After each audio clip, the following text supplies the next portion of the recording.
yang dilakukan oleh seseorang terkait dengan gelar gitu ya. Cuma saya belum mencermati itu gelarnya itu gelar apa gitu ya.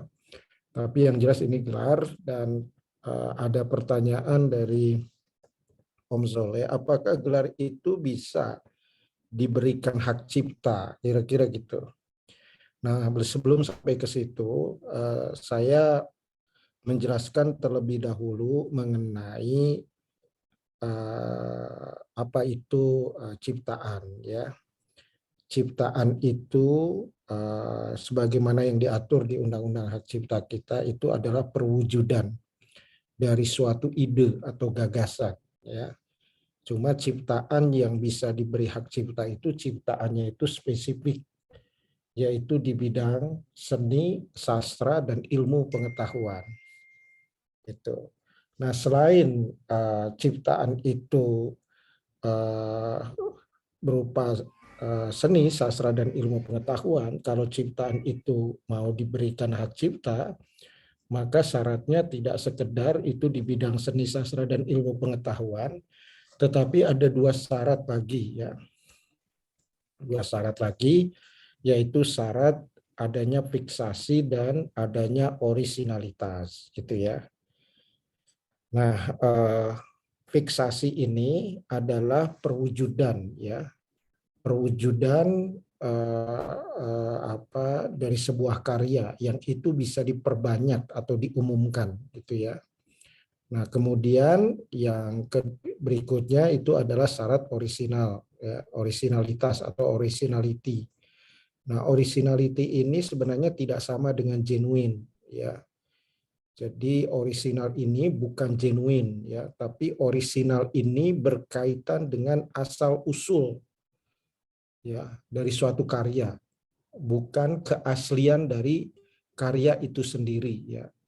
Jadi kalau mendefinisikan orisinalitas itu biasanya diartikan sebagai bentuk pertanyaan, benarkah suatu karya itu sudah diciptakan seseorang, gitu ya.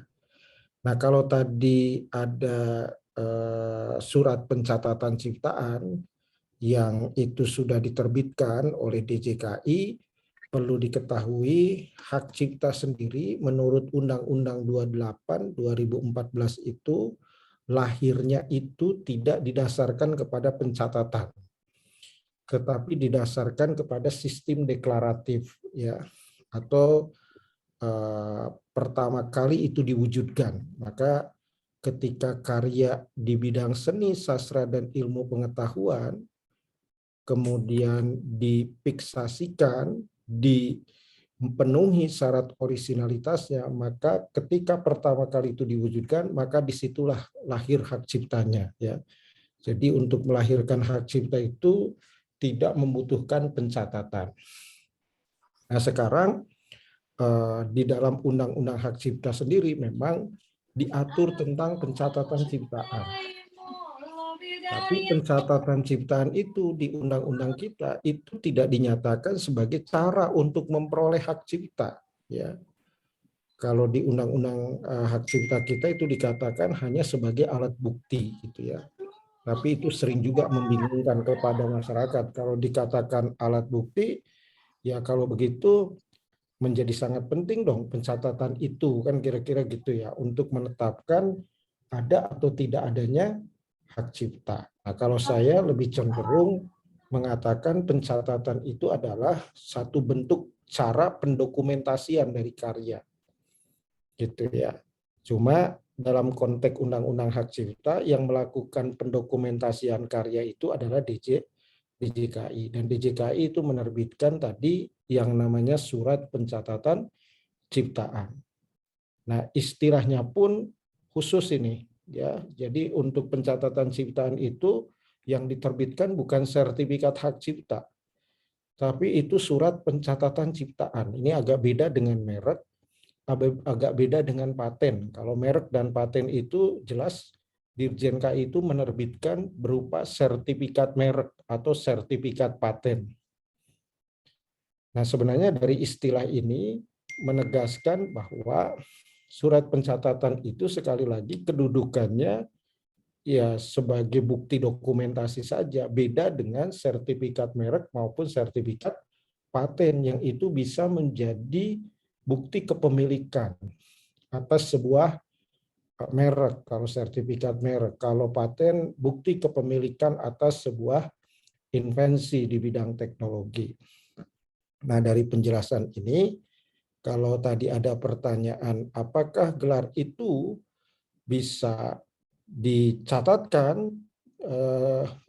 ke Dirjen KI untuk mendapatkan surat pencatatan ciptaan, ya sebenarnya kalau mendasarkan diri kepada aturan mestinya itu tidak bisa dicatatkan. Tetapi karena sistem pencatatan ciptaan di Indonesia itu sudah berbasis sistem elektronik, kemudian tidak ada pemeriksaan substantif, maka apapun yang dicatatkan ke DJKI itu akan terbit seperti itu, Bapak-Bapak. Akan terbit yang namanya surat pencatatan ciptaan. Maka jangan kaget kalau tadi kok gelar bisa diterbitkan surat pencatatan ciptaannya. Ya karena memang tidak ada proses pemeriksaan dari Dirjen KI secara mendalam, beda dengan merek, beda dengan paten gitu ya.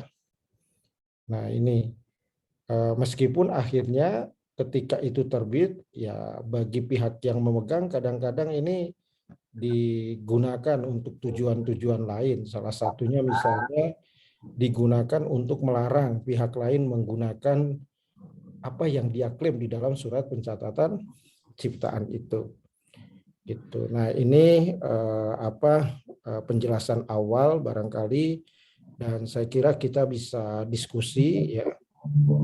Yang jelas kalau tadi saya baca Om Soleh di surat pencatatan ciptaannya itu judul ciptaannya itu kompilasi data gitu ya. Nah, kompilasi data itu kayak apa, Mas? Saya juga belum tahu itu bentuk realnya kompilasi data itu seperti apa gitu ya. Kalau kita buat kompilasi peraturan perundang-undangan kan jelas ya. Nah, ini kompilasi data apa? Ini nggak jelas juga gitu. Oleh karena itu kalau terjadi sekarang pencatatan ciptaan ini, Bapak Ibu, sebenarnya tadi malam saya sudah ngomong sama Om Soleh, ini sebenarnya nggak usah dihiraukan gitu ya. Karena ini kalau dikaji dari sisi aturan hak cipta, ini banyak hal yang bisa kita persoalkan gitu ya, bisa kita persoalkan. Nah, yang bisa kita persoalkan itu pertama tadi memastikan dulu apakah betul yang dicatatkan itu ciptaan yang memenuhi syarat untuk bisa lahir hak cipta di situ ya. Kalau saya melihat sekilas gelar itu bukan bidang seni, bukan bidang sastra, bukan bidang ilmu pengetahuan. Kalau diwujudkan iya mungkin. Nah, orisinal pun juga itu dipertanyakan. Apakah benar gelar itu dia yang membuat gelar itu, kan kira-kira gitu. Jadi dua syarat di dalam ciptaan yang bisa diberi hak cipta, yaitu berupa bidang karyanya, yaitu bidang seni sastra ilmu pengetahuan, tidak masuk di dalamnya. Kemudian juga orisinalitasnya ini juga tidak bisa, kalau kita sekilas melihat ini tidak bisa dinyatakan sebagai karya yang orisinal ya. Nah, karena dua alasan ini, maka sebenarnya kalau berdasarkan undang-undang hak cipta, ya ini nggak bisa diberi hak cipta gitu ya. Nggak bisa diberi hak cipta. Kalau tidak bisa diberi hak cipta, lalu kalau dicatatkan bagaimana? Ya mestinya nggak bisa dicatatkan, Bapak-Bapak ya. Mestinya nggak bisa dicatatkan. Seperti itu. Mungkin itu dulu, Om Soleh. Silahkan kalau ada pertanyaan. Itu kemudian mereka mengacu kepada atau pencatatan itu mengacu pada pasal 72 ya. Ini saya sudah bukakan, mungkin Om Budi bisa ini kan terlebih dahulu. Jadi pasal 72 itu tentang ancaman-ancaman pidananya. Oh, Iya. ya ancaman pidana itu kan kalau memang itu ciptaan yang bisa diberi hak cipta kan? Ya, ya. Dan di semua pasal 72 nih, ayat-ayatnya nampaknya itu pada persoalan memperbanyak dan untuk kepentingan komersial. Itu rata-rata yang dipakai seperti itu ya, Om Budi ya. Sehingga memperbanyak dan mengumumkan biasanya itu. Ya, sehingga menggunakan gelar itu sorry ini oke. Artinya penggunaan gelar itu tidak ada dalam pasal 72 itu. Pasal 40 juga tidak ada, Om. Oke. Pasal 40 ya. mengenai ciptaan yang dilindungi hak cipta itu tidak ada. Oh, oke. Nah, pertanyaannya jika semacam itu, maka bagaimana ini bisa lolos? Lolosnya itu, ini kan proses di DJKI sekali lagi itu kan menggunakan sistem elektronik namanya elektronik copyright. Oke. Itu ya, Om. Ya. Itu kan nanti seperti kalau kita kirim email saja datanya dimasukkan kira-kira gitu ya.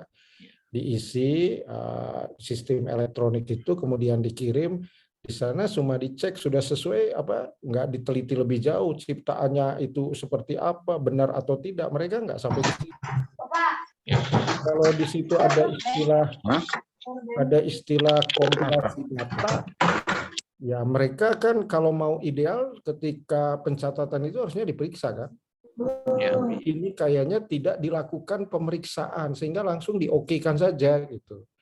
Dan mungkin anggapan mereka begini ya, kalau nanti jadi sengketa ya biarkan aja dibawa ke pengadilan. Dipastikan sebenarnya ini ciptaan yang bisa diberi hak cipta atau tidak. Tapi kalau dari analisis saya, ini bukan ciptaan yang bisa diberi hak cipta, kira-kira gitu.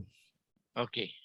Oke, silakan teman-teman jika ada yang ingin ditanyakan mungkin raise hand dulu ya, karena ini supaya lebih enak. Silakan yang ingin menyampaikan gagasannya, pendapatnya. Silakan. Ya, Gus Habib Mustafa, silakan open mic dan open cam. Gus Habib. Ya. Baik, terima kasih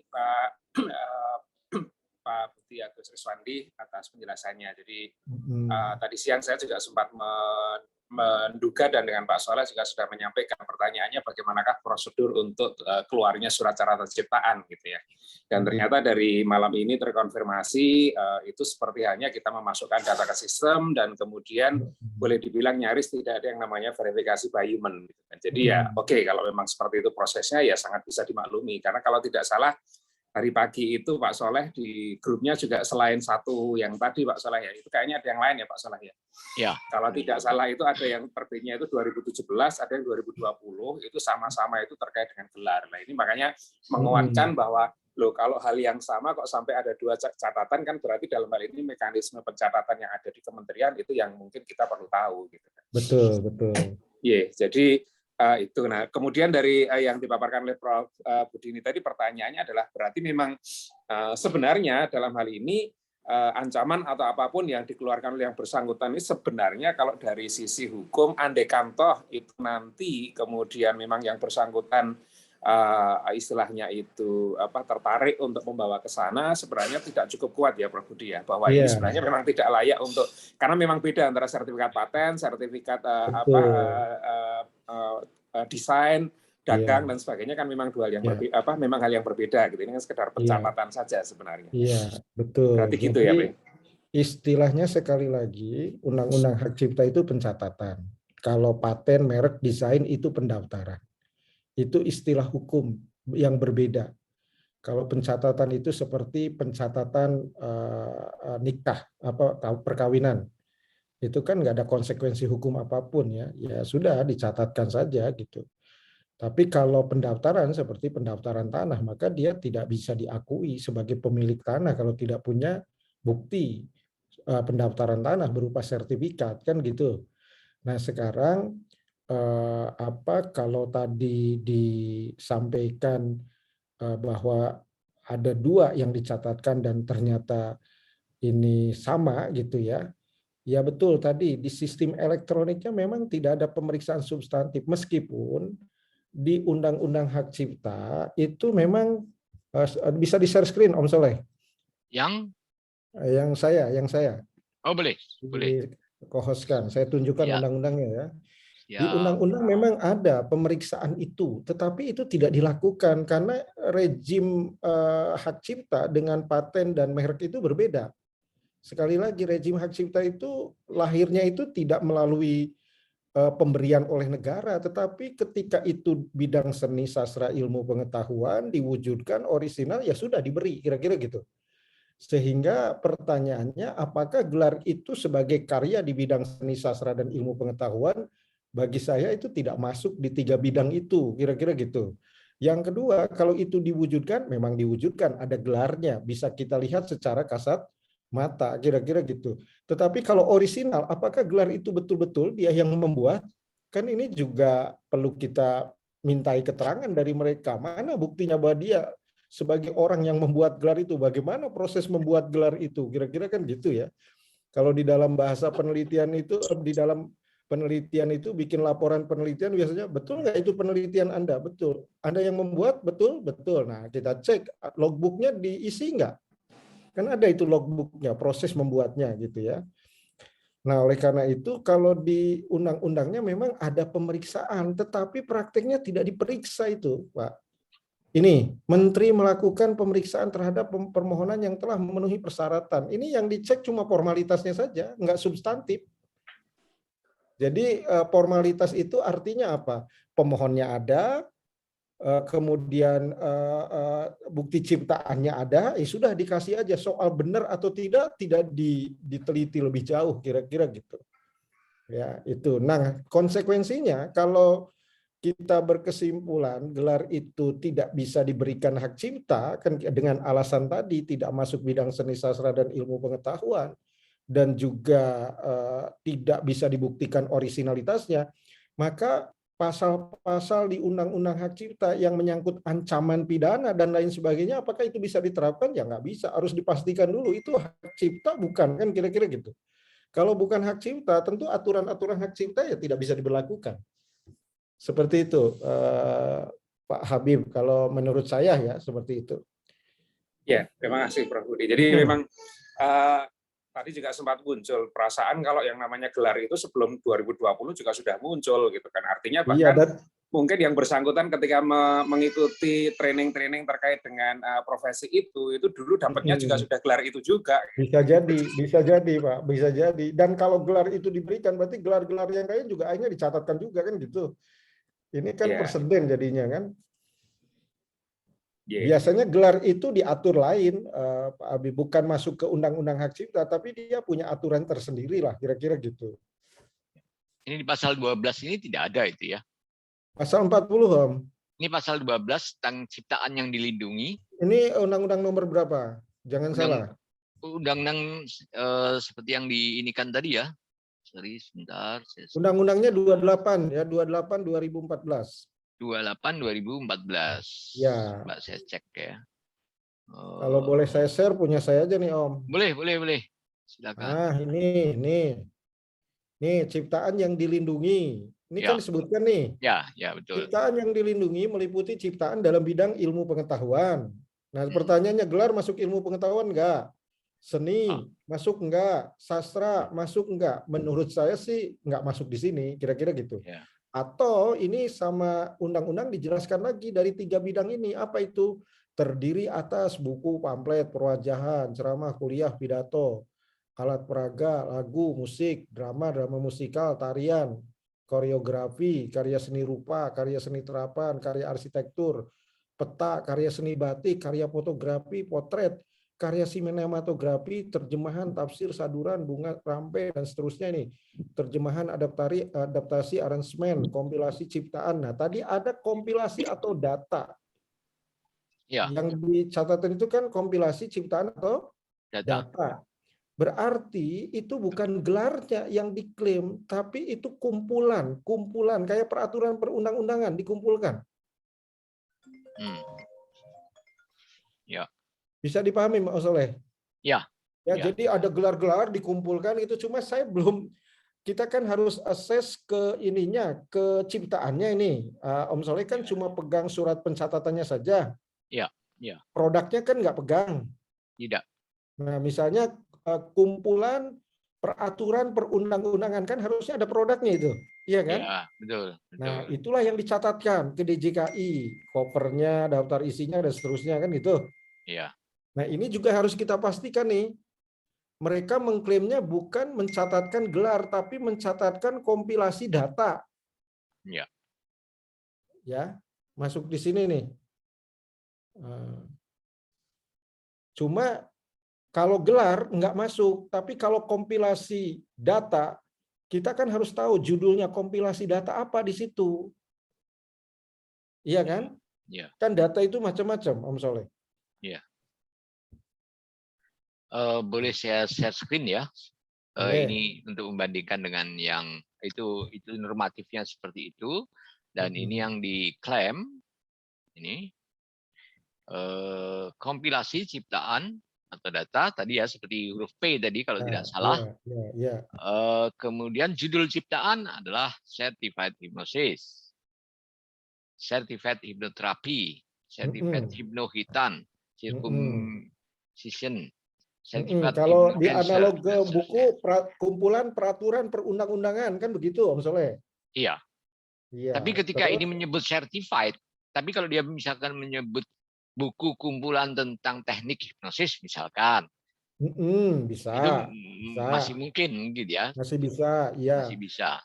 Masih bisa. Nah, ini judul ciptaan ini Certified Hypnotist, Certified Hypnotherapy, itu dokumennya kayak apa kan gitu? Ya. Nah, kan di sini nggak ada ya. Kemudian ininya seperti ini. Ya. Oh, sorry, yang satunya. Bukan yang ini, tapi yang satunya, ya. Modul gelar non akademik. Ini pernyataan dari si pembuat ya, yang Kok nggak tampil, Om Soleh? Kok nggak tampil? Nggak tampil? Masih sertifikat, masih surat pencatatan. Ya. Oke. Ini. Yang saya daftarkan untuk dilindungi adalah modul gelar non akademik, prosedur hipnosis hipnoterapi, 40 teknik induksi seperti jabat tangan dan seterusnya. Kemudian 60 teknik terapeutik hipnoterapi. Semua yang saya ajarkan di kelas, workshop atau seminar. Nah, oke. Untuk pembanding ya, Om Budi, ini coba saya cek ini pakar-pakar hipnosis ada di sini. Atau Mas Agus dulu, silakan Mas Agus. Tadi ya, yang terkait dengan ini Mas Agus. Yang diklaim ini Mas Agus. Ada prosedur hipnosis, 40 teknik induksi, 60 teknik terapeutik hipnoterapi, itu monggo Mas Agus yang sudah lebih berpengalaman. Ini bentuknya modul atau apa ya?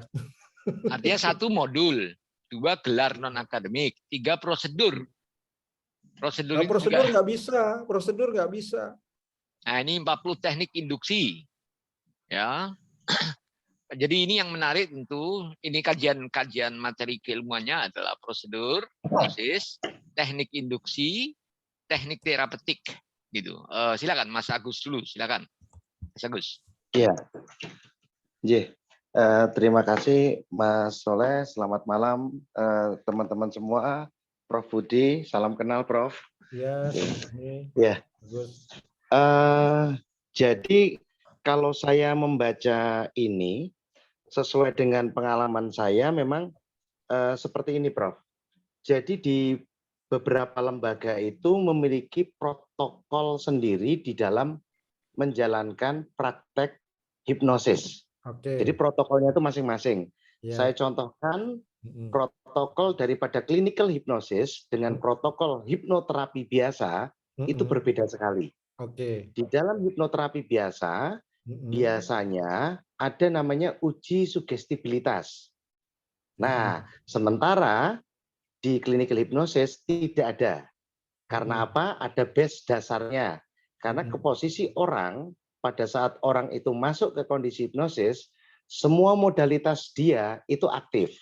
Dan itu ada jurnalnya. Nah, jadi berdasarkan jurnal itulah dibuatlah protokol untuk terapeutik gitu, Prof. Nah, sehingga ini baik sangka saya atas lembaga ini, itu mereka membuat terapeutik sendiri, Prof. Oke, betul. Ya, Nah, ini betul. pemahaman saya. Ya, Karena ketika saya lihat, oh seperti ini. Nah, ada juga ini beberapa teknik induksi, 40 teknik induksi termasuk progressive relaxation gitu loh. Nah, yang di sini agak membingungkan. Progressive relaxation itu adalah relaksasi yang bertahap. Nah, ada banyak penciptanya. Ada namanya Dave Elman Dave Elman itu beliau karena saya pernah langsung belajar sama Dave Elman, itu beliau itu menggunakan prosedur induksi dengan menamakan induksinya itu dengan nama dia yang disebut Elman induction. Nah, di situ itu di dalam relaksasi itu ada dua cara. Induksi itu ada dua cara. Ada yang induksi cepat, ada yang induksi lambat. Nah, induksi lambat itu namanya banyak. Nah, salah satunya adalah Elman induction, ya, Elman induction. Nah, itu masuk golongannya progressive relaxation gitu loh. Nah, yang agak bingung saya, progressive relaxation-nya itu yang diambil. Nah, jadi misalkan gini, Prof. Kalau di MIPA itu tuh ada fisika, kimia, matematika, sebut aja seperti itu, Prof. Yang dipatenkan itu MIPA-nya gitu loh, Prof. Nah, kalau di sini yang saya baca itu seperti itu gitu loh. Nah, di situ itu. Jadi modulnya pasti kalau modul hipnosis hampir di seluruh dunia ini hampir sama. Sejarah, bejana mental atau tungku mental, akar masalah. Nah, itu pasti sama. Nah, itu pasti sama. Cuma kalau terapeutiknya, protokol terapeutiknya itu yang berbeda, Prof. Biasanya lembaga satu dengan lembaga lain, tinggal pendekatannya itu mau pakai di hipnosis itu ada yang namanya pantai barat, pantai timur, Prof. Jadi ada aliran pantai barat, pantai timur. Nah, tinggal dia menggunakan aliran mana. Cuma ada dua itu, pantai barat, pantai timur. Nah, seperti itu. Nah, kalau di klinis ini kalau itu protokolnya itu memang sangat ketat dan tidak boleh keluar dari protokol itu. Kayak mau bedah itu dicek dulu tensinya, kemudian setelah itu nggak ada diabetesnya, baru bisa dilakukan pembedahan. Nah, itu anestesinya seberapa. Nah, itu clinical hypnosis, Prof. Nah, kalau yang ini kenapa saya menyebutnya ini bukan clinical hypnosis? Karena di situ tidak disebutkan.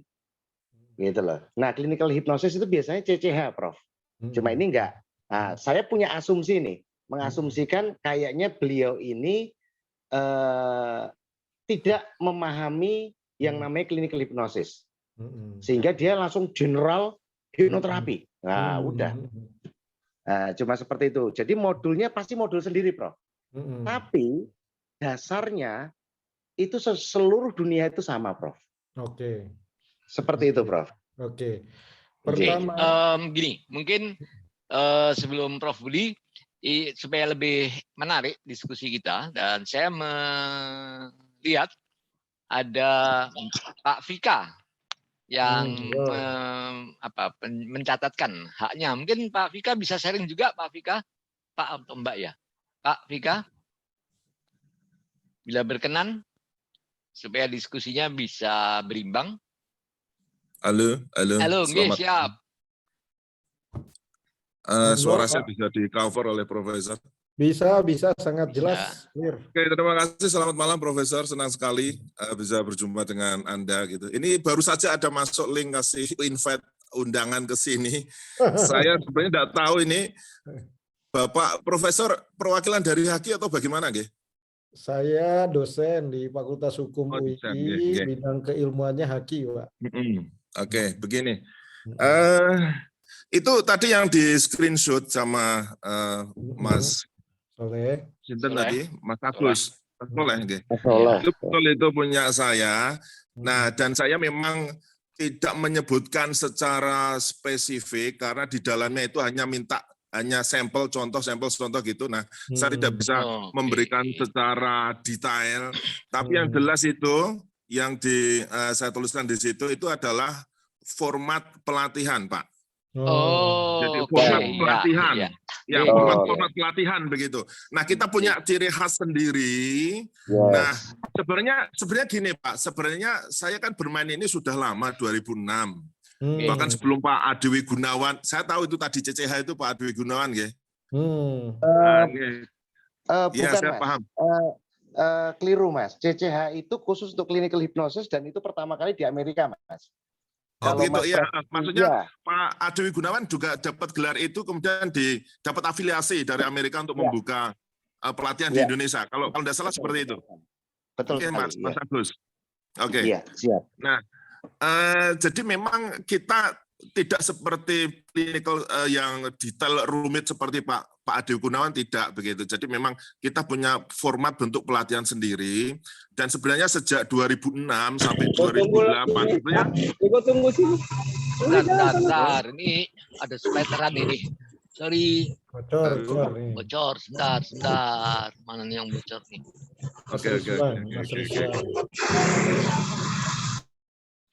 Oke, silakan. Oke, terima kasih, Prof. Jadi sejak 2006 sampai 2018, kurang lebih 12 tahun, sebenarnya kita nggak ada masalah apa-apa ya, Prof, apalagi sampai main ke HG begitu. Tapi setelah itu, kemudian muncul LKP baru yang mengklaim paling legal gitu di Indonesia gitu kan. Oke, yes. Ini terus jadi rame, jadi gaduh begitu kan.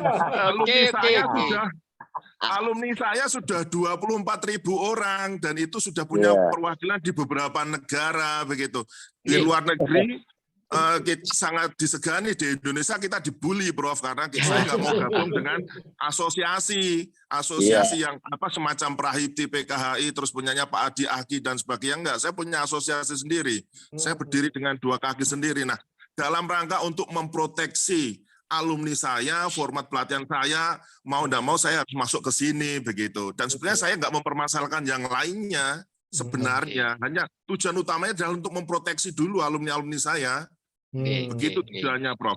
Nah, masalah konten saya nanti ada kesalahan, kekeliruan, nanti jika memang harus diperbaiki, saya siap memperbaiki, dan memang nanti jika ditarik lagi oleh Haki, ya silakan saja, enggak apa-apa. Yang penting saya sudah berupaya begitu. Jadi tujuan saya itu hanya memproteksi para trainer saya, alumni saya ini yang sudah lumayan banyak, karena memang saya enggak mau gabung dengan 3 asosiasi besar ini, apalagi sudah ada LKP itu kan, atas nama Kemendikbud, punya NPSN, paling legal se-Indonesia Raya, begitu kan. Jadi yang nggak gabung ke sana dianggap ilegal. Padahal kita bayar pajak itu.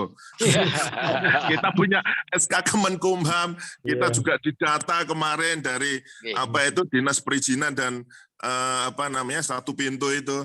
Dinas Penanaman Modal dan Perizinan satu pintu. Kita semua legal, data kita suguhkan semua di website, tinggal dicek. Memang saya nggak mau gabung ke sana. Yang namanya bermitra kan pilihan, bukan paksaan. Dan ini dijadikan sebuah alasan mengatasnamakan kementerian-kementerian itu untuk memonopoli bisnis training hipnoterapi di Indonesia begitu. Nah, saya ingin mengimbanginya dengan menguji pakai HG ini gitu. Masalah nanti saya ada salah benarnya, saya perbaiki berikutnya. Kalau memang tidak diizinkan, dicabut silahkan saja. Gitu, Prof. Kira-kira begitu, itu tujuan saya untuk memproteksi dulu aja sih. Dicabut gitu. Pak Vika, saya sebagai penanggung jawab kegiatan ini merasa sangat berterima kasih. Pak Vika sudah hadir beri penjelasan dan kalau saya lihat penjelasan Pak Vika sebenarnya nggak ada masalah itu. Iya. Jadi Mas Soleh. Oke, Mas Agus dulu. Sesuai dengan yang saya katakan tadi itu, setiap lembaga itu punya protokolnya masing-masing. Betul. Betul, Mas. Nah, dari protokol itulah yang di sini Mas Vicky memproteknya. Vika. Mas Vika memprotek itu. Jadi kadang lembaga itu ada kondisi dan ini saya yakin dialami Mas Vika, itu dicomot beberapa bahan masuk ke LKP. Nah, itu yang dicomot. Beberapa itu materi saya sudah dikopas itu. Nah, jadi itu rame. biasanya Saya nggak punya dasar. Nah, itu diakui oleh LKP itu sehingga Mas Vika itu memprotek gitu loh. Nah, itu pemahaman saya seperti itu. Oke, betul Pak. Oke, Prof, silakan Prof. Ini sudah ada titik terang nih Prof. Menarik kan? Ya, setidaknya titik terangnya sudah ketemu kan gitu. Jadi Pak Vika sudah mengklarifikasi ke bapak-bapak semua. Jadi memang fenomena kopi mengkopi itu di Indonesia kan luar biasa kan gitu ya. Tanpa ada tanggung jawab moral gitu ya. Dan juga tanpa memikirkan pihak yang di kopi itu apakah merasa dirugikan atau tidak gitu.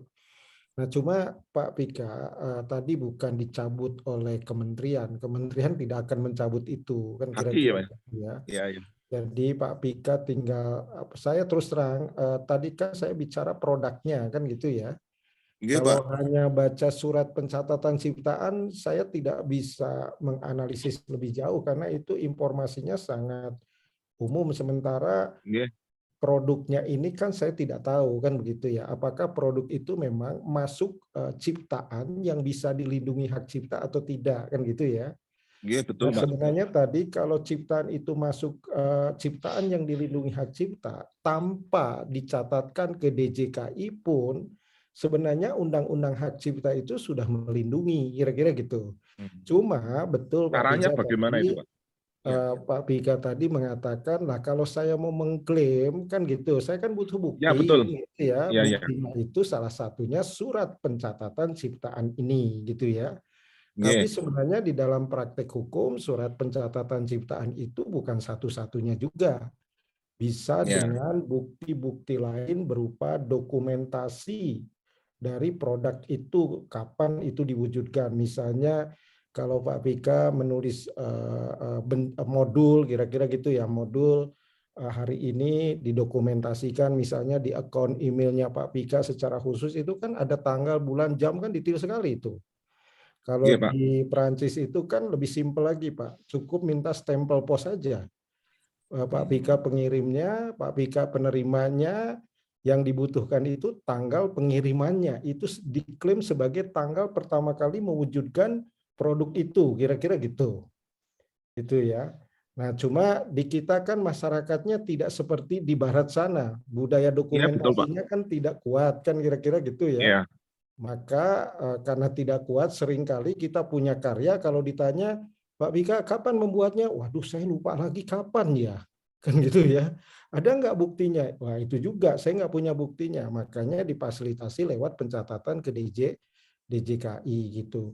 Nah, terkait dengan produk yang bisa diberikan hak cipta itu, tadi sudah dijelaskan di pasal 40, terus di pasal 41 ini ada beberapa karya yang tidak bisa diberi hak cipta ini. Nah, ini harus diperhatikan. Misalnya hasil karya yang belum diwujudkan dalam bentuk nyata. Artinya apa? Kalau baru ide itu belum bisa diberi hak cipta. Gitu ya. Tadi yang Pak Vika katakan, saya punya format berbeda. Tapi itu baru ide saja. Itu belum bisa diberi hak cipta. Kira-kira gitu. Kemudian setiap ide, prosedur, ini ya, tadi istilahnya protokol, sistem, metode, konsep, prinsip, temuan, atau data, walaupun telah diungkapkan, dinyatakan, digambarkan, dijelaskan, atau digabungkan dalam sebuah ciptaan, ini juga bukan karya yang bisa diberi hak cipta. Nah, ini saya yang kedua ini betul-betul saya kira punya relevansi dengan pencatatan ciptaan yang tadi ditampilkan ya. Surat pencatatannya oleh Om Soleh, kan di situ kompilasi data kan gitu ya.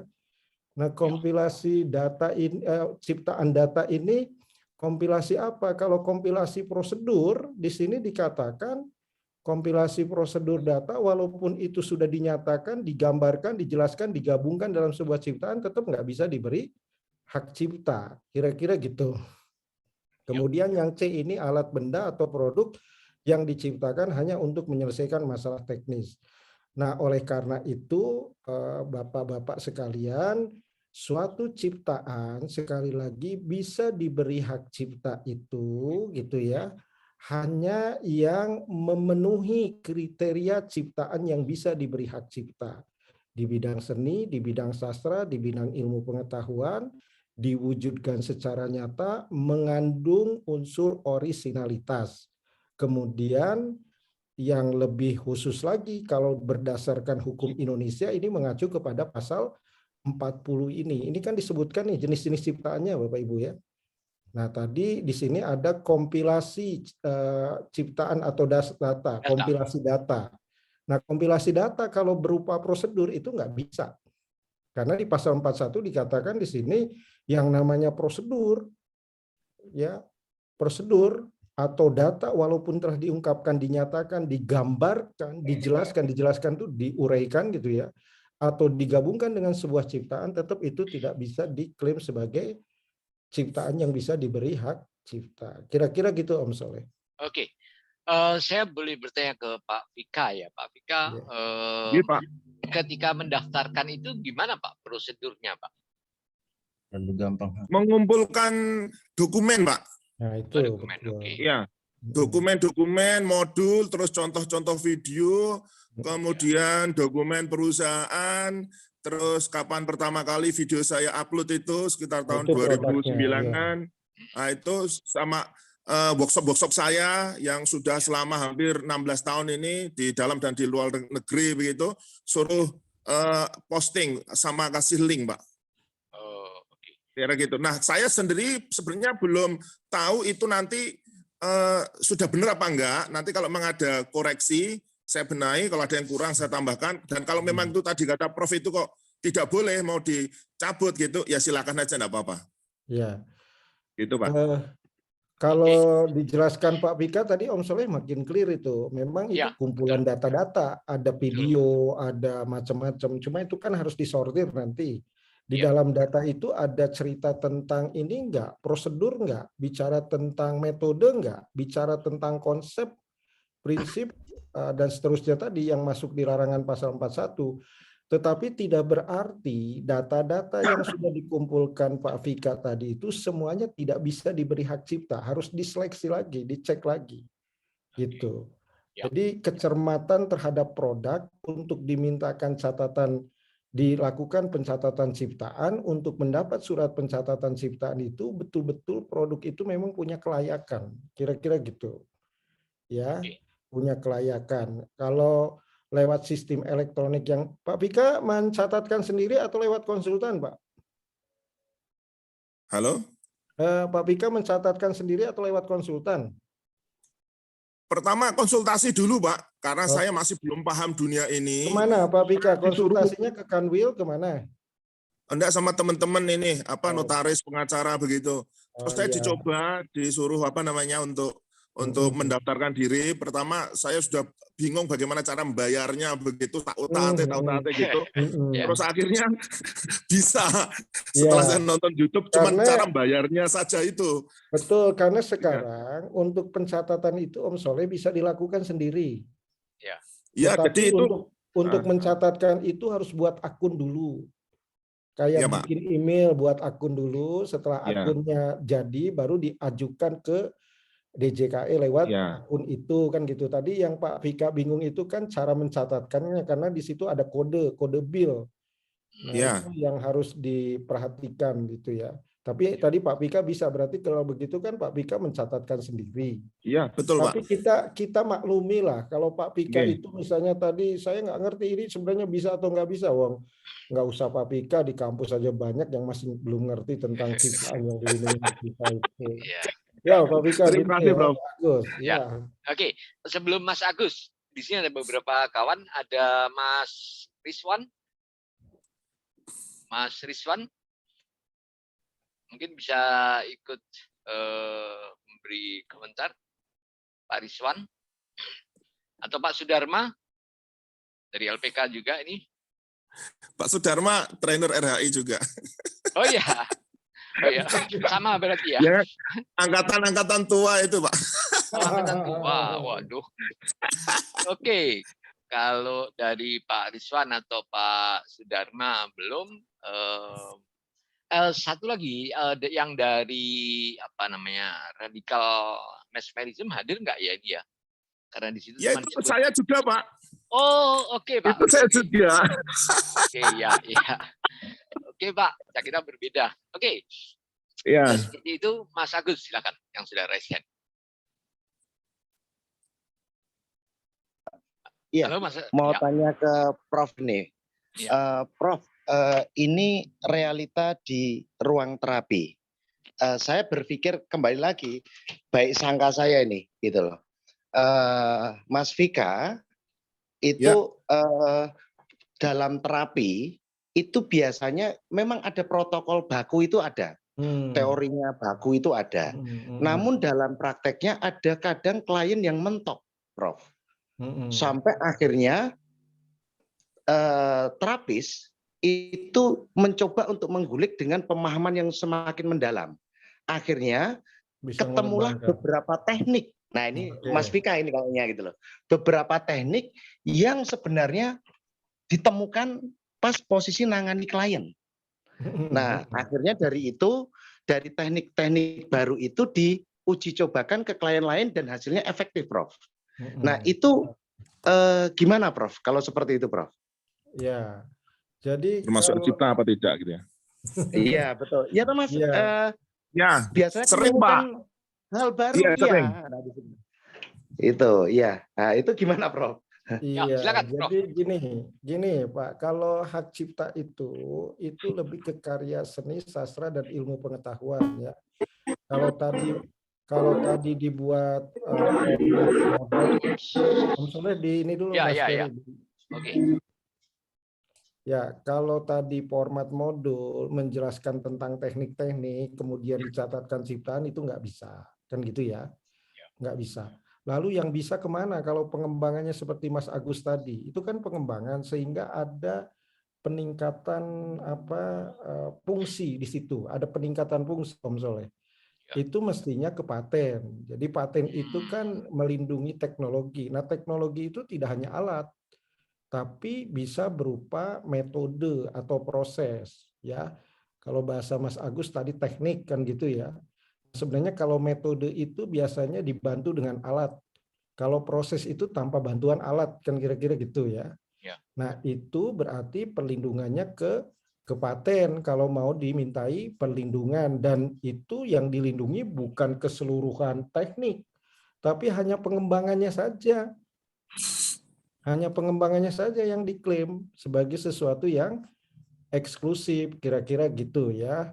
Tetapi kalau yang bagian lainnya ya tentu itu menjadi public domain, menjadi milik bersama, kira-kira gitu ya. Nah, cuma begini, di pasal 9 Undang-Undang Paten itu, saya tunjukkan Mas Agus, ini ada beberapa invensi juga tidak dapat diberi paten, sama seperti tadi. Hasil karya yang tidak bisa diberi hak cipta. Nah, ini invensi yang tidak dapat diberi paten itu salah satunya adalah metode pemeriksaan, perawatan, pengobatan, dan atau pembedahan yang diterapkan terhadap manusia dan atau hewan. Nah, sekarang pengembangan dari metode itu apakah itu masuk konteks pemeriksaan atau konteks perawatan atau konteks pengobatan atau tidak. Kalau tidak, ya berarti tadi bisa dimintakan patennya. Tapi kalau masuk dalam konteks poin B ini, tentu itu tidak bisa dimintakan paten. Kira-kira gitu. Bisa ditangkap poinnya ya? Ya, Prof. Siap. Ya, saya mereview ulang apa yang disampaikan Pak Vika. Apa yang dilakukan Pak Vika adalah respon terhadap isu-isu tentang legal, lembaga legal dan ilegal, sehingga ya, betul Pak, betul. Untuk mempertahankan diri, kira-kira dalam tanda kutip mempertahankan ya, diri. Untuk survive gitu Pak. Ya. Betul. Nah, sehingga Pak Vika melakukan upaya ini. Gitu. Oke, ada yang raise hand. Pak Master Eko Budi, ini yang banyak dari tadi namanya Budi Agus semua ya. Silakan. Ya Pak, terima kasih banyak. Assalamualaikum warahmatullahi wabarakatuh. Saya dari Makassar Pak. Salam. Ini kan saya mohon maaf ini, saya kebetulan terlambat mengikuti. Ada sedikit kegiatan, jadi mohon maaf. Jadi menyikapi yang sekarang lagi heboh di dunia hipnoterapi ini, saya mohon mungkin dijelaskan kembali yang mengklaim, maaf ya, mengklaim CH, CHT dan seterusnya, yang tadi teknik, prosedur dan sebagainya, bahkan gelar juga diklaim. Ini yang saya mau tanya dari penjelasannya, profesi originalitasnya itu di mana? Sedangkan sebelum ini diklaim, ini sudah dari luar negeri, bahkan NGX itu sudah CHT-nya dari zaman dulu gitu. Artinya mohon penjelasan, kalau sudah keluar sebenarnya seperti haki seperti itu, surat seperti itu, terus ini salah siapa? Kalau memang dianggap salah, bisa tidak dibatalkan demi hukum dan demi keadilan? Itu yang saya maksud. Karena ini kalau digugat balik juga bisa berbahaya juga yang bersangkutan sebenarnya. Karena dia juga mengklaim ciptaannya orang lain yang bukan dia menciptakan. Bukan dia memberikan gelar pertama. Contoh misalnya ada yang sekarang mengklaim CH, CHT, CI dan seterusnya, mesmerism. Padahal kita tahu sendiri, kita belajar dari mesmerism itu misalnya dari Belgia. Ini sudah ada memang dari zaman sebelumnya. Kemudian maksud saya begini, Prof. Bagaimana efek hukumnya terhadap orang yang mengklaim ciptaannya orang lain yang sudah lebih dahulu dalam arti kata sudah lebih dahulu untuk membuat hal seperti ini. Kalau menyangkut masalah lembaga yang belum ada LKP-nya atau yang dari Kemendikbud atau Kemenaker, saya rasa memang pantas. Yang saya maksud ini asbab turunnya itu, artinya urut-urutannya kan tidak mungkin kita langsung memberikan CH orang sementara kita sendiri tidak jelas kita siapa gitu. Urut kita belajar itu dari mana, kita kan harus juga tahu siapa silsilah kita. Gampangnya sanad kita itu di mana. Nah maksud saya tentu yang mengklaim itu juga ada sanadnya. Sebelum itu dia belajar di mana. Itu mohon izin, mohon penjelasannya. Mungkin pertanyaan saya terlalu bersemangat. Pastor Eko Budiono. Oke, tadi sudah dijelaskan oleh Pak Pika. Yang dimintakan pencatatan di Haki adalah modul dan pola pelatihan yang berlaku di lembaganya. Tadi sudah clear sekali, artinya seperti itu ya, yang dimintakan pencatatan itu seperti itu. Oke, selain dari itu silakan, Prof. Ya, terima kasih pertanyaannya, Mas Eko ya. Pertama, tadi kan ada hasil karya yang tidak bisa diberi hak cipta. Kalau itu bicara tentang prosedur, sistem, ya, termasuk kompilasi data atas itu, kan gitu ya.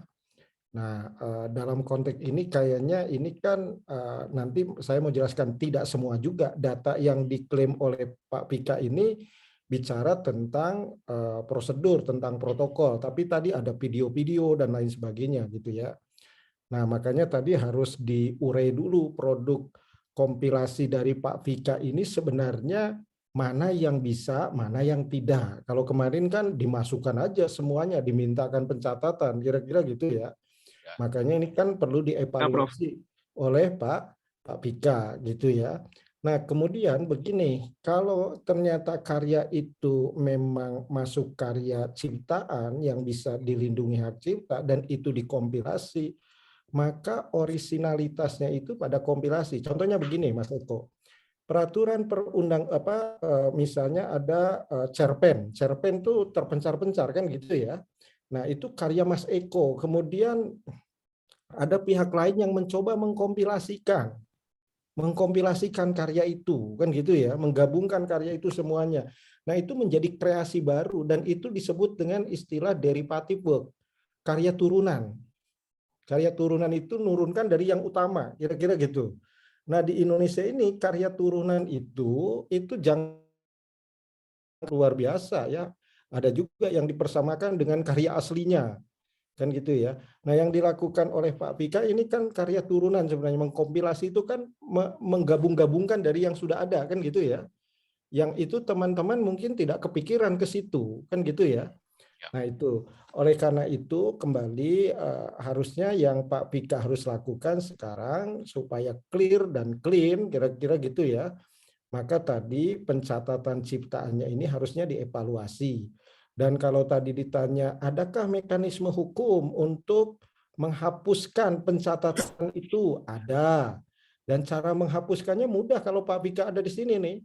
Asal Pak Pika mau aja minta dihapuskan ke menteri, udah bisa itu dihapuskan. Karena Pak Pika sebagai pemegang hak ciptanya. Jadi ini kan bukan sengketa sebenarnya. Kalau sengketa kan harus ada gugat-menggugat dulu, ada putusan pengadilan dulu, baru bisa dihapus. Ya, ini kan tidak ada sengketa. Tadi Pak Pika sudah menyediakan diri. Kalau memang itu dianggap keliru, beliau siap mengevaluasi, dan cara mengevaluasinya tentu yang ada ini dimintakan dihapus dulu.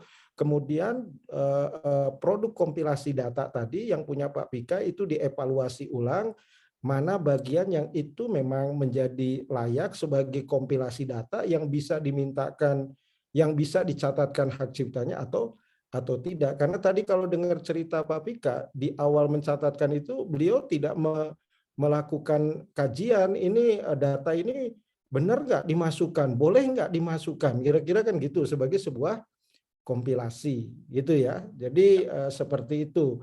Nah, jadi kalau bicara orisinalitas tadi yang disampaikan Pak Eko, karya aslinya memang dari luar negeri sana.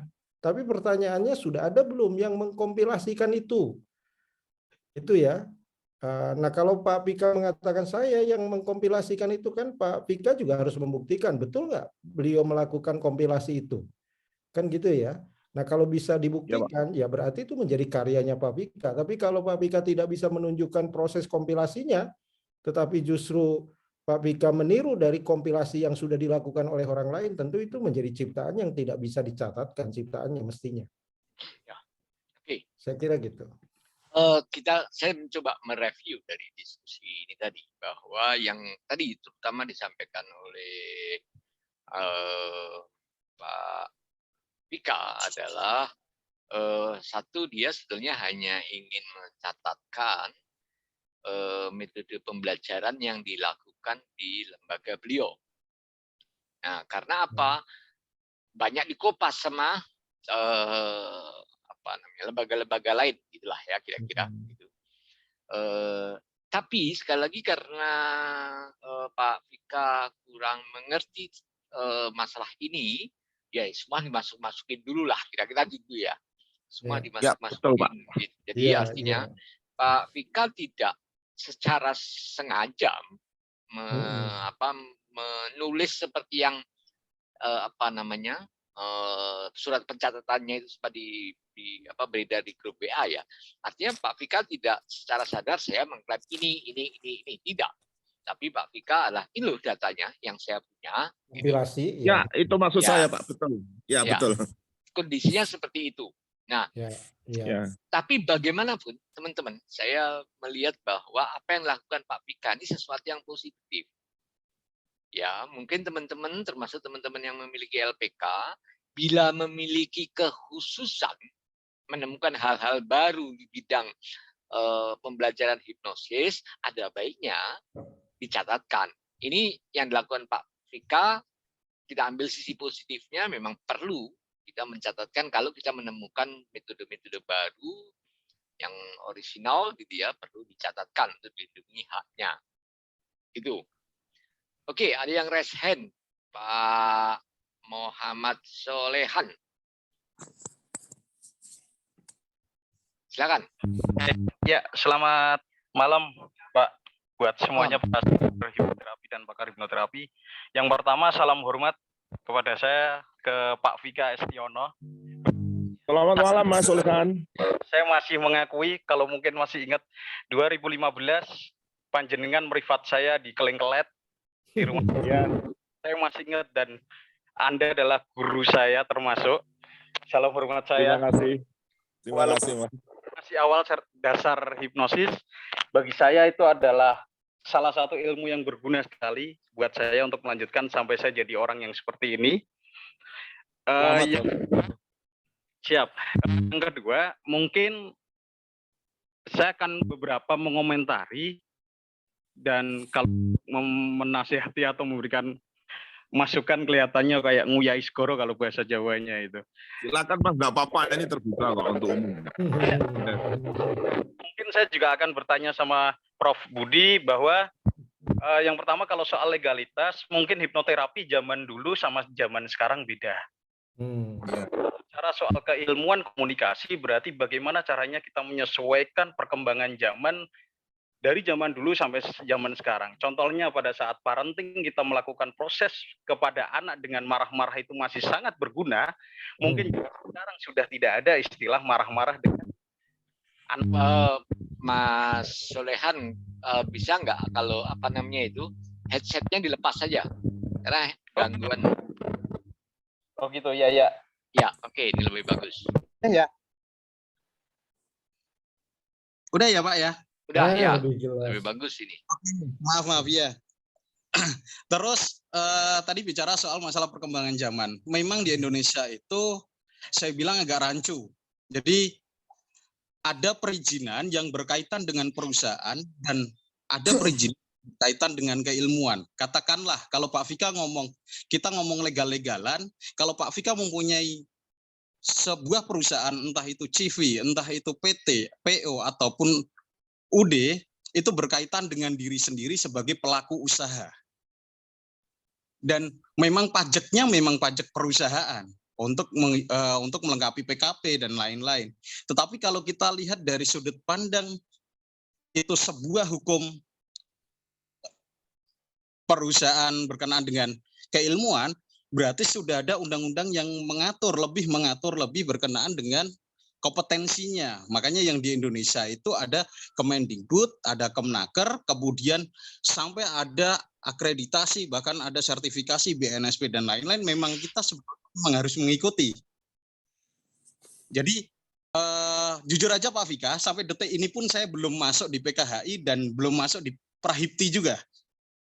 Tetapi saya menyadari bahwa mau tidak mau saat kita berada di suatu negara yang memiliki legalitas yang berbeda-beda itu ya kita harus menyesuaikan. Coro kasare ya, iki golek sandang pangane dhewe gitu loh. Entah itu mereka berpolitik untuk mendapatkan suatu income tambahan melalui organisasi-organisasi, itu menurut saya sudah jalan politik Indonesia seperti itu gitu loh.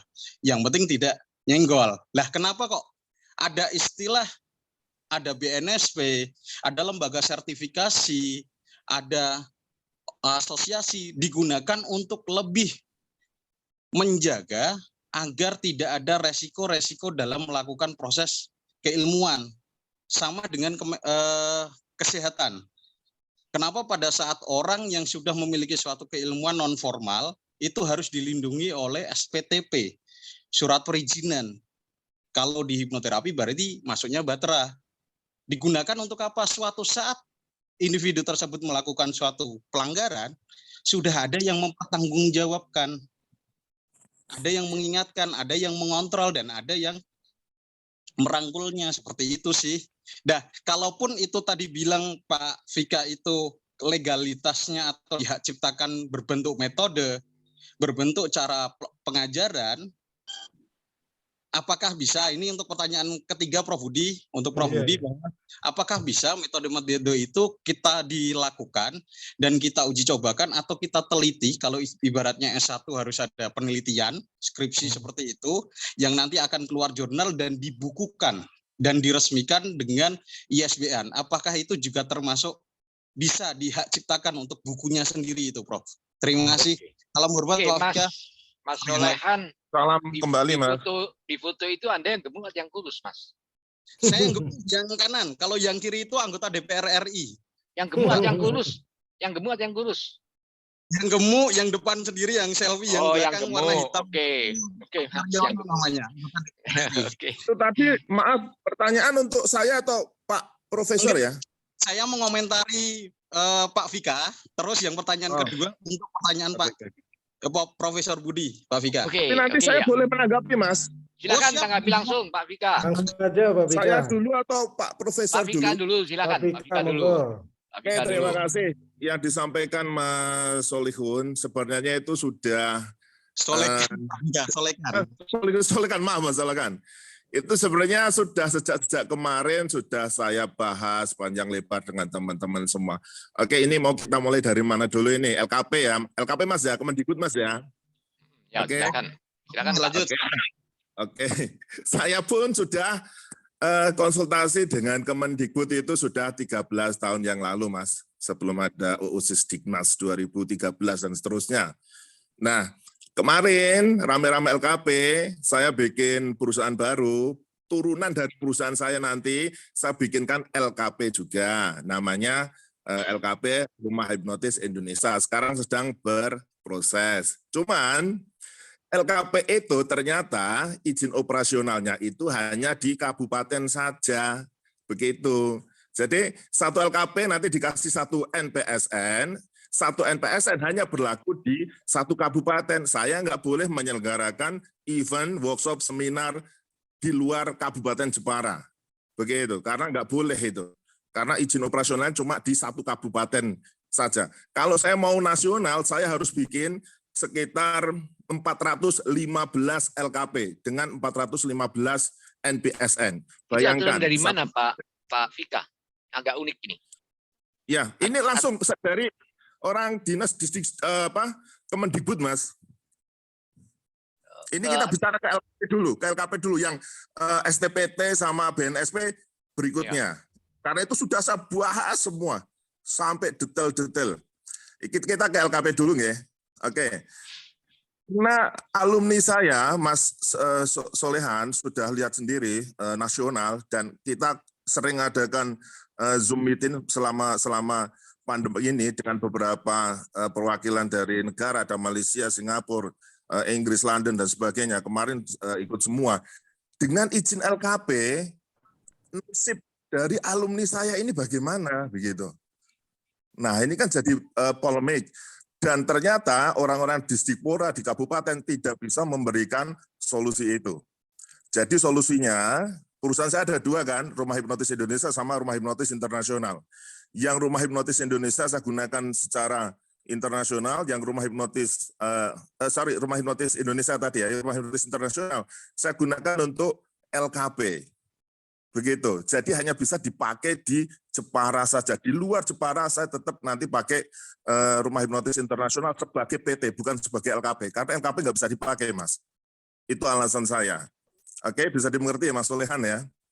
Oke, jadi kalau mau bilang legal-legalan, Mas, maaf saja ini, itu ada undang-undangnya, itu di Sisdiknas, boleh dicek itu. LKP itu nggak boleh menyelenggarakan event di luar kabupatennya, di mana perizinan itu ditetapkan oleh Kepala Kadispora Kabupaten setempat. Hanya boleh di kabupatennya saja. Begitu, Mas. Ini sudah saya diskusikan dengan teman-teman ketua LKP, walaupun mereka ya menyikapinya dengan cara yang beda, tanpa sepengetahuan Dikpora Kabupaten. Dan aslinya mereka melanggar semua itu kalau kita bicara undang-undang itu. Itu yang pertama. Sekarang kita bicara Kemenkes. Oke, ada itu kan Undang-Undang Nomor 1 Permenkes itu tahun 2016 ya, yang mengatur tentang STPT dan seterusnya. Sekarang saya mau tanya, STPT itu apa sih? Ayo.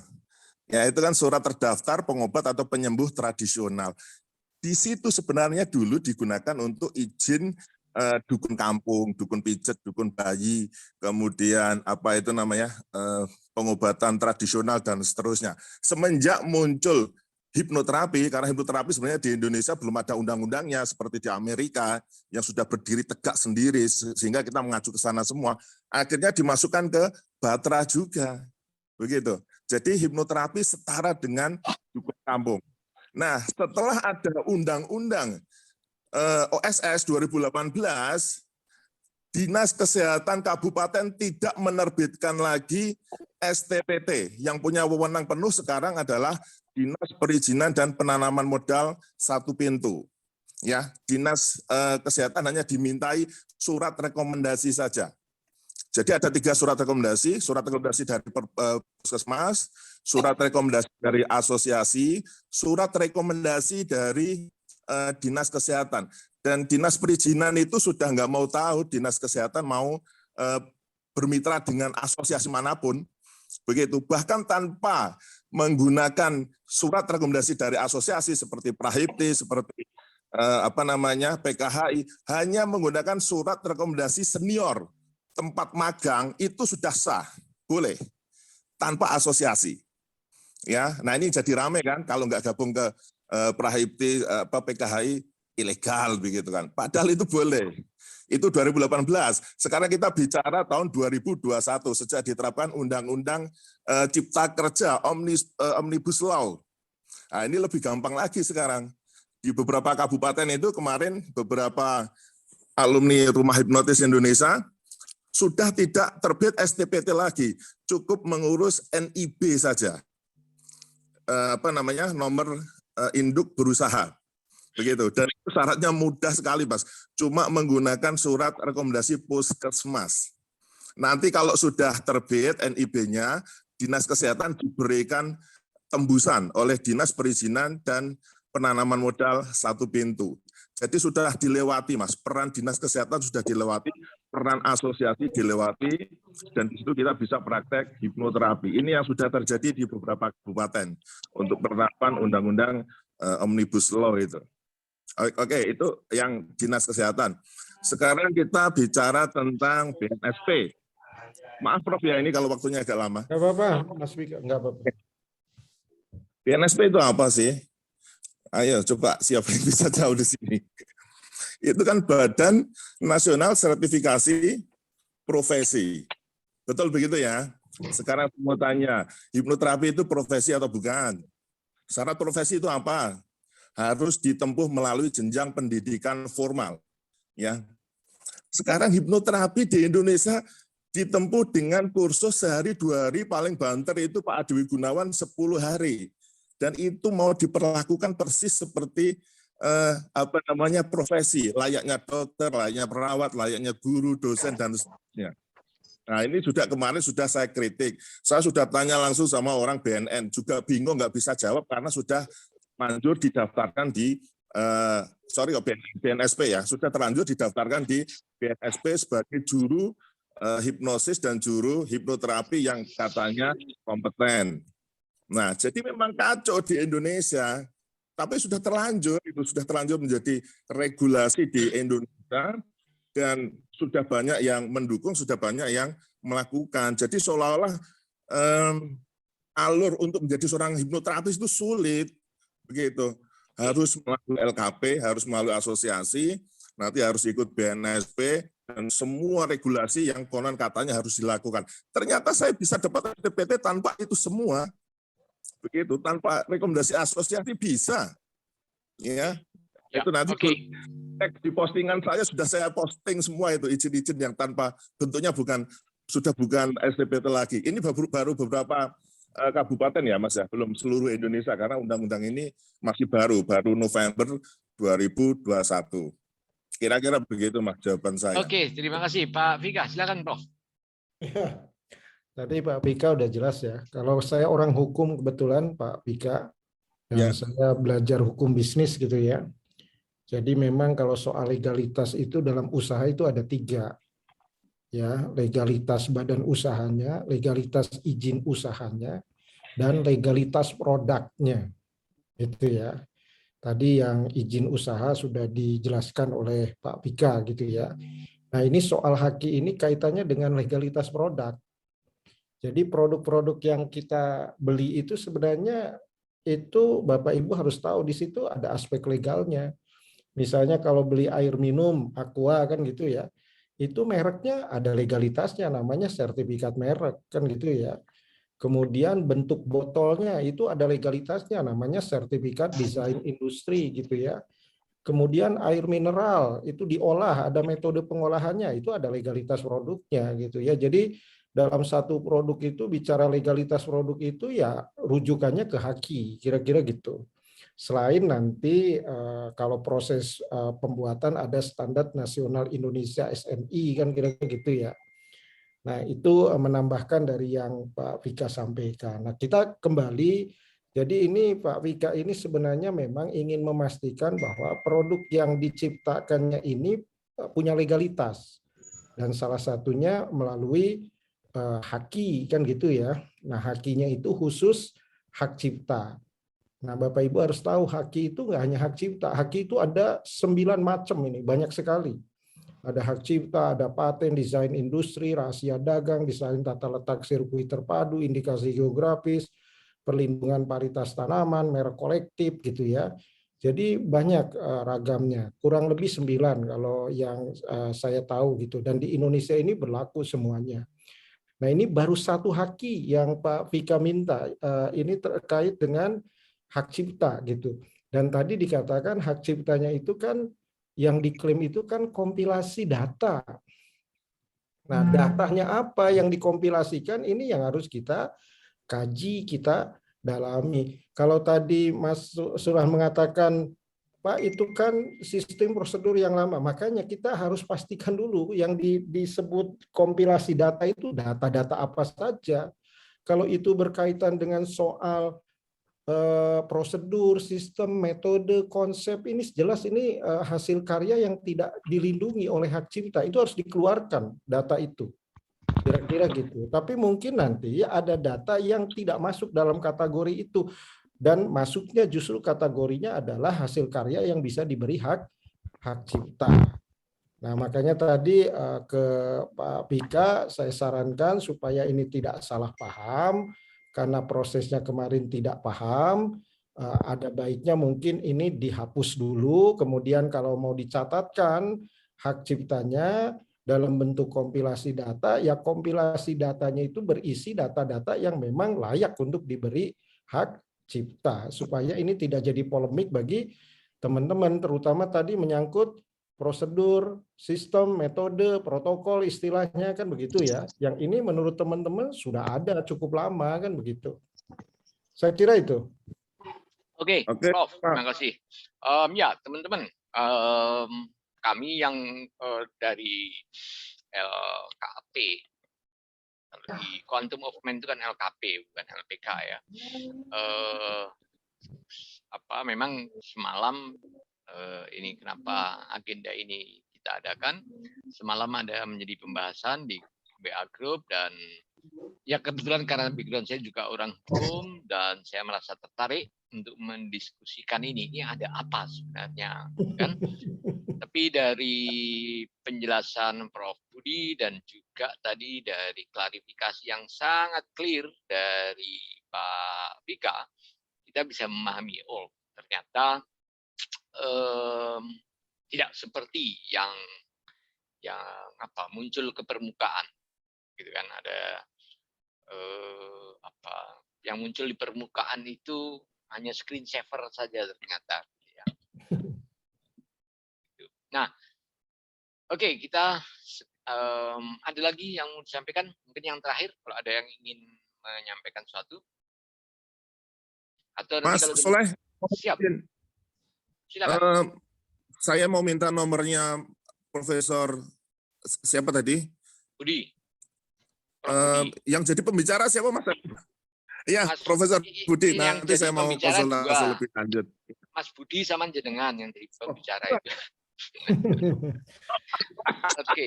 Tadi di-invite, kebetulan pas saya tidak keluar kota, ini pas di rumah agak slow gitu ya.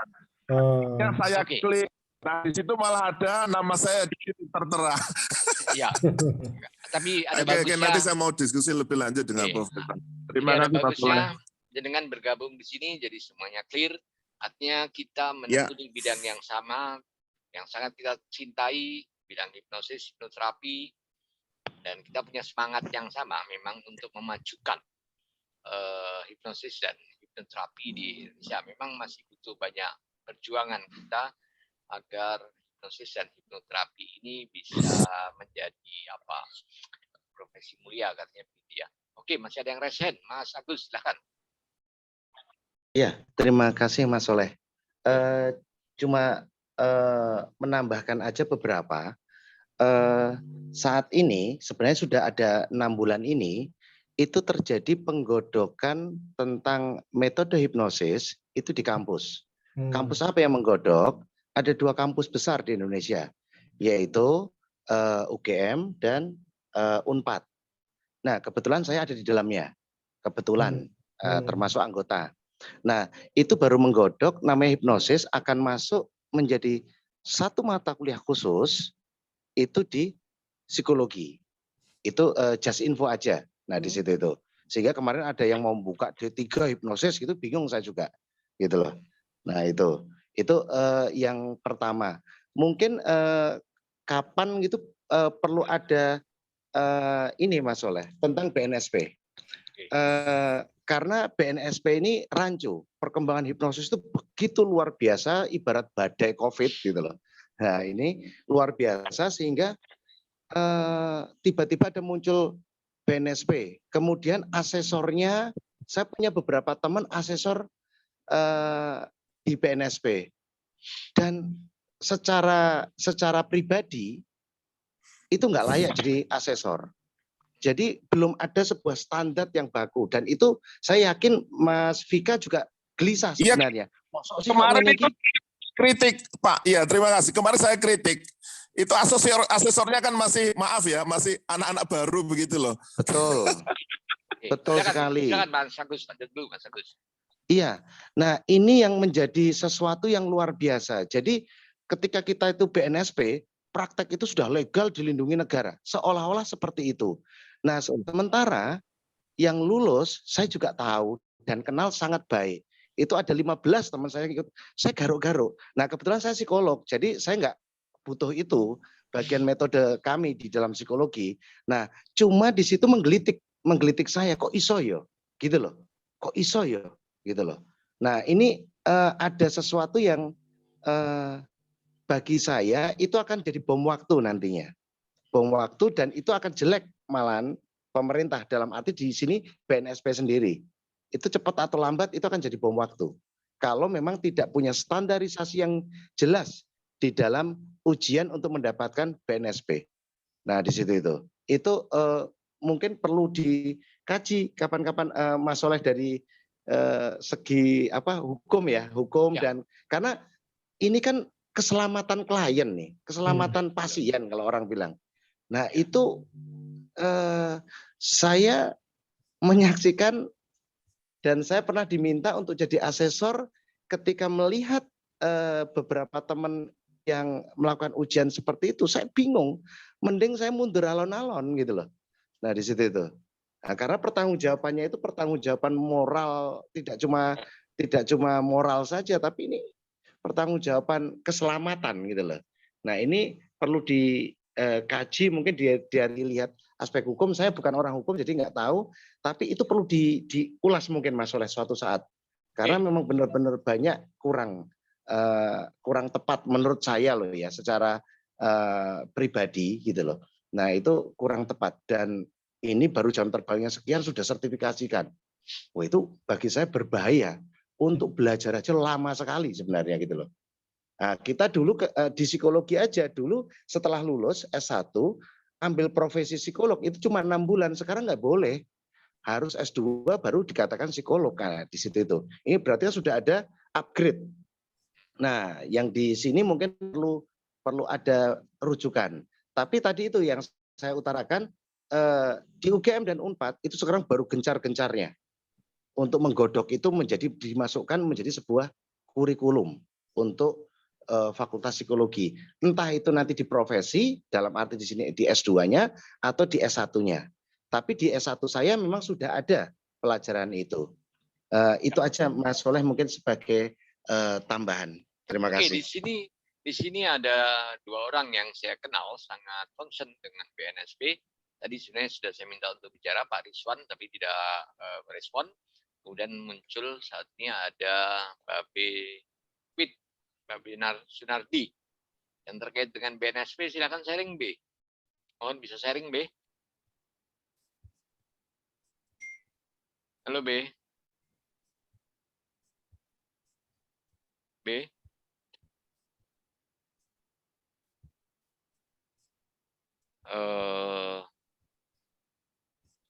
Ya, saya ada 3 yang raise hand, tapi sebentar saya ingin coba komunikasi dengan Babe Sunardi.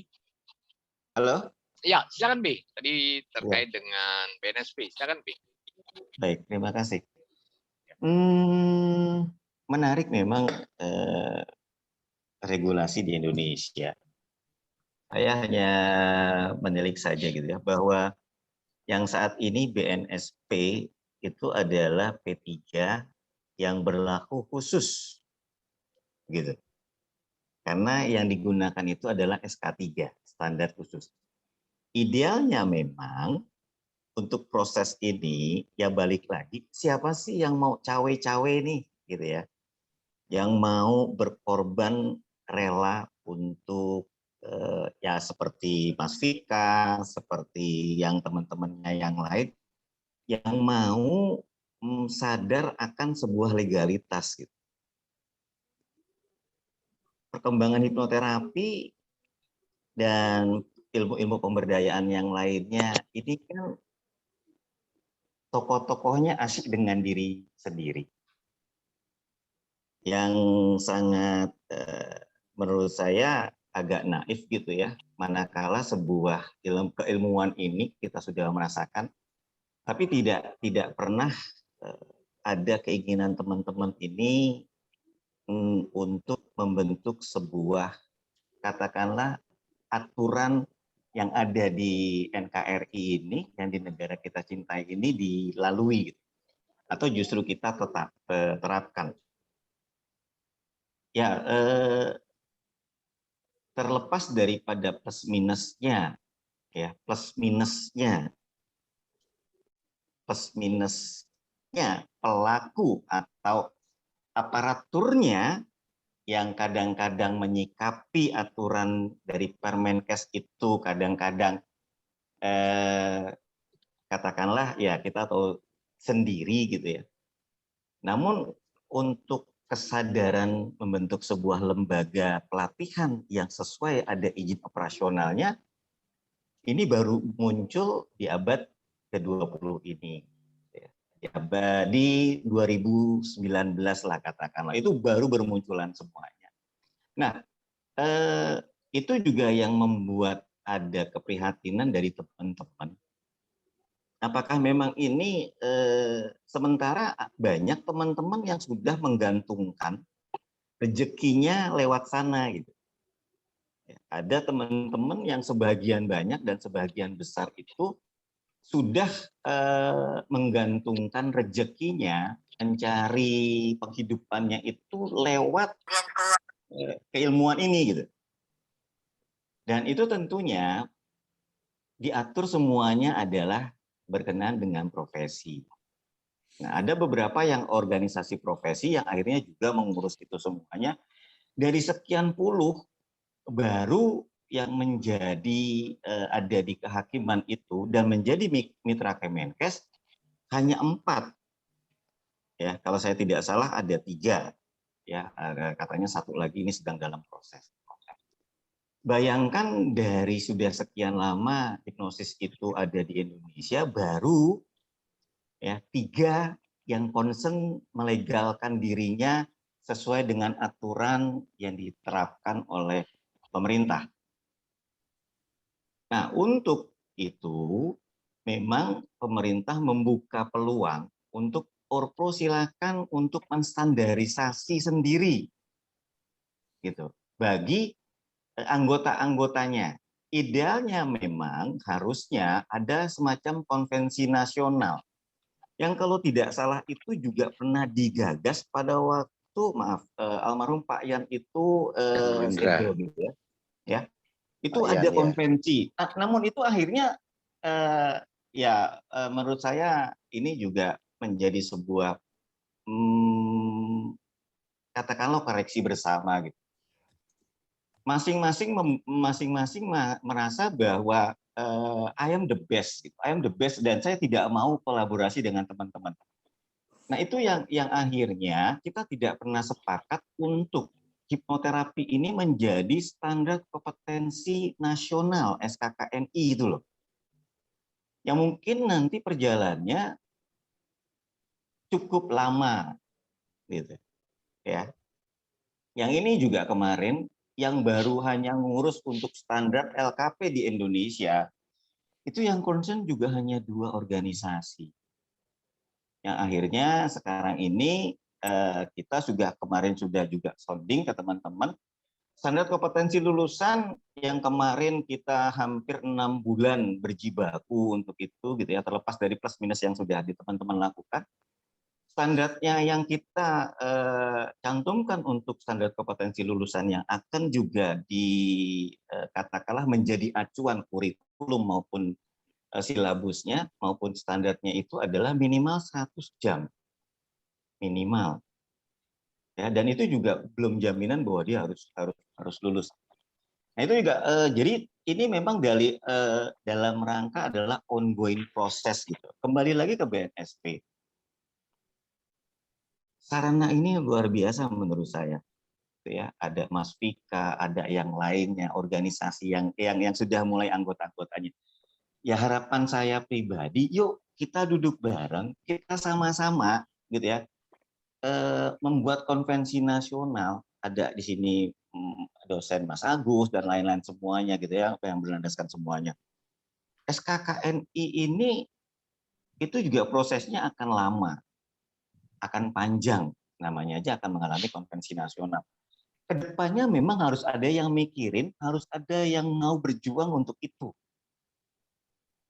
Kembali lagi pertanyaannya, siapa yang akan memulai itu? Karena kadang-kadang saya rasakan sampai detik ini, keegoan organisasi, keegoan masing-masing gitu ya, masing-masing pihak membawa benderanya, membawa egonya masing-masing itu masih tebal dan masih tinggi di kalangan kita yang mengaku trainernya sebagai pemberdayaan diri. Sangat sulit untuk menghilangkan ego itu. Nah, kalau misalkan memang ego itu bisa dihilangkan, saya yakin dan percaya untuk proses SKKNI gitu ya, saya yakin dan percaya itu bisa terrealisir. Begitu. Jadi apakah BNSP ini, karena memang BNSP bukan bidangnya. Bidangnya siapa? Yaitu adalah pelaku-pelaku profesi itu sendiri. Pelaku-pelaku hipnosis itu sendiri. Ya, yang pada waktu 10 tahun yang lalu atau 5 tahun yang lalu, kita menggaungkan untuk legalitas, ya, dan alhamdulillah ini sekarang ini teman-teman juga sudah mulai sadar untuk itu. Dan luar biasa, saya salut dengan Mas Vika. Ya memang harus ada yang seperti itu, gitu. Yang harus itu, gitu. Yang menunjukkan bahwa, nah itu kan giliran disenggol, baru dia rame. Saya mah melihatnya ketawa-tawa saja gitu kan. Saya mah senang-senang aja gitu. Bagi saya ya asik-asik aja gitu. Karena memang harus ada Mas Vika dulu gitu loh.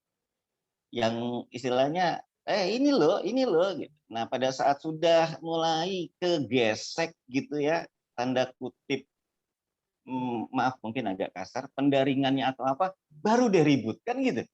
Ya bagi saya ya ketawa saja. Gitu sih. Thank you, Prof. Sama-sama.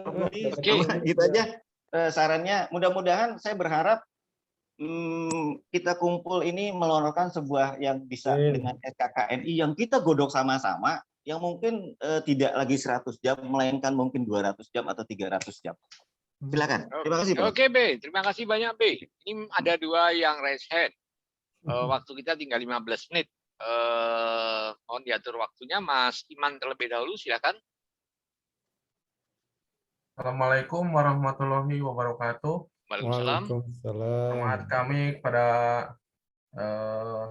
Bapak Budi, Prof juga, Mas Bika Suryono juga, guru pertama saya. Mas Iman, oh iya, malam Mas. Jadi begini ya, saya menjelaskan tentang LKP. Kebetulan saya juga terinspirasi waktu dulu pada Mas Bika membuat perusahaan, juga membuat LKP juga bersama Pak Sudarma juga. Jadi LKP ini kan memang betul izinnya itu daerah. Nah, namun kan ada NPSN skala nasional. Nah, namun ketika misalkan nih ada yang dari Lampung, ada yang dari Bandung belajar ke Subang, itu harus di dalam sertifikat harus mengatakan di sana itu Subang, misalkan 17 Februari. Nah, itu tidak boleh misalkan ketika kita pelatihan di Jakarta 15 Maret 2022. Nah, itu nggak boleh. Nah, kalau misalkan ada yang belajar di Jakarta, kemudian ada trainer di Jakarta, sebagai tangan kiri kita mengajarkan di sana, nah itu bisa saja gitu. Tapi kalau misalkan dalam sertifikatnya, misalkan kita di Bali ngadain misalkan, nah, namun di sana sertifikatnya itu ada tanggal dan di sana tercatat Bali 17 Maret misalkan, itu yang tidak boleh. Nah itu menurut saya dan ketika saya sudah berkomunikasi juga, memang ke pihak dinas mengatakannya seperti itu, betul yang dikatakan sama Mas Pika. Namun siasatinya yang agar kita bisa melaksanakan di luar karena banyak permintaan itu di dalam sertifikat tidak boleh di luar dari kabupaten pusat yang punya LKP tersebut. Nah, kemudian yang satu lagi adalah ketika sudah jadi SKKNI itu maka kita bisa pihak LKP itu mengajukan bantuan ke pusat. Nah, bantuan ke pusat itu biasanya itu usia-usia produktif yang dapatnya, namun mungkin ada persiapan, ada pergeseran.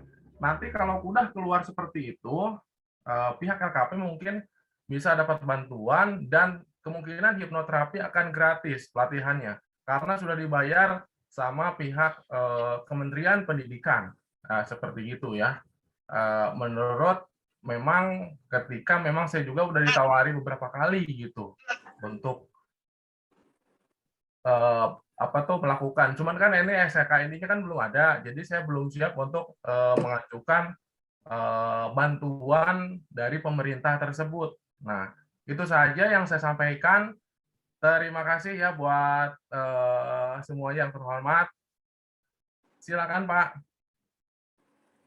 Oke, ya masih ada satu lagi yang raise hand, Pak Danang. Silakan Pak Danang. Terima kasih Pak, selamat malam. Salam kenal Prof. Budi, saya Danang. Mas Danang. Ya Pak. Jadi, saya seorang psikolog Pak, jadi sama dengan Mas Agus tadi, dan kebetulan memang sekarang lagi S3 di UGM, jadi saya juga meneliti tentang hipnoterapi klinis, yang aplikasinya nanti untuk depresi. Dan saya tergabung di Prahipti, dan memang dari dulu di sana, sehingga saya berkomitmen untuk membantu teman-teman untuk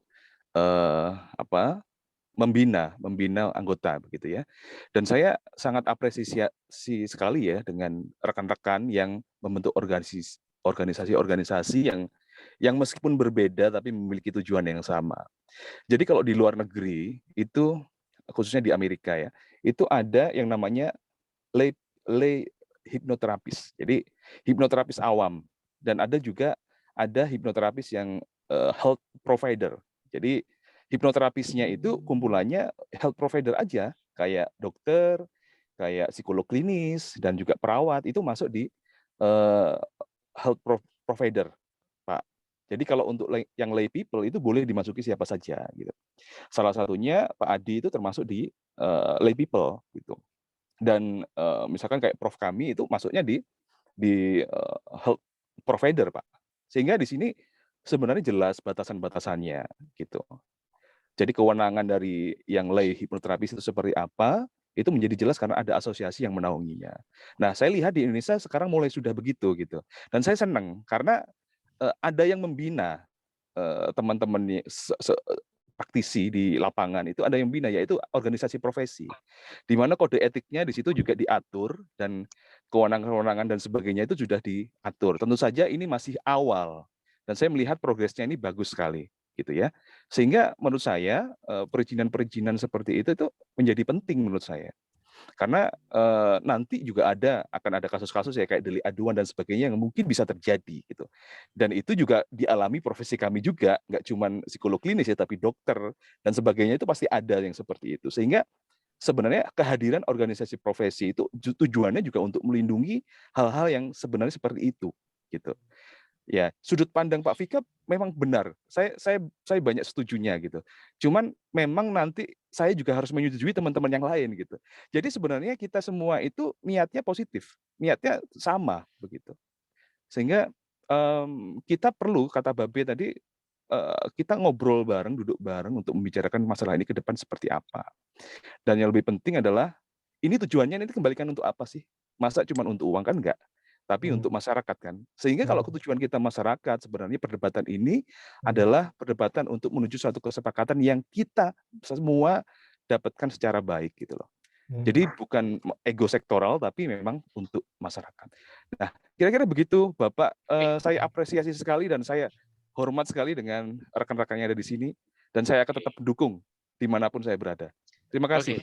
Terima kasih, Pak Danang.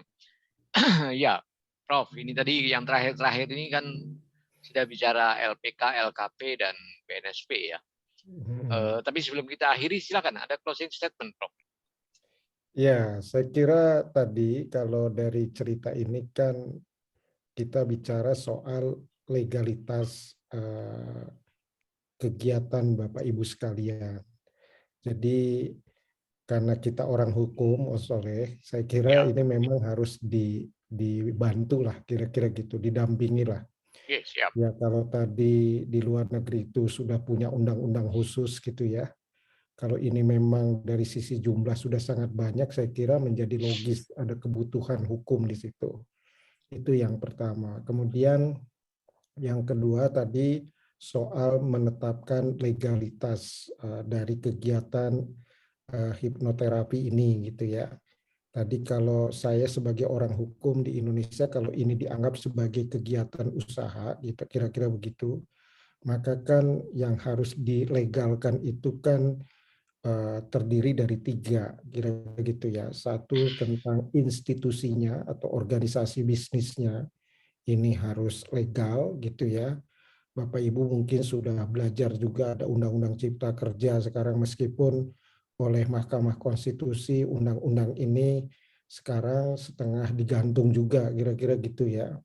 Tetapi beberapa substansi nanti ada hal yang sangat positif, misalnya dimungkinkan sekarang itu membuat PT perseorangan, katakan begitu. Kemudian di samping itu juga ada kaitannya dengan soal legalitas perizinan usaha tadi yang sudah disinggung oleh bapak-bapak semua di sini, Bapak Ibu gitu ya, ada NIB, nomor induk berusaha, karena sekarang izin usaha itu berbasis resiko gitu ya.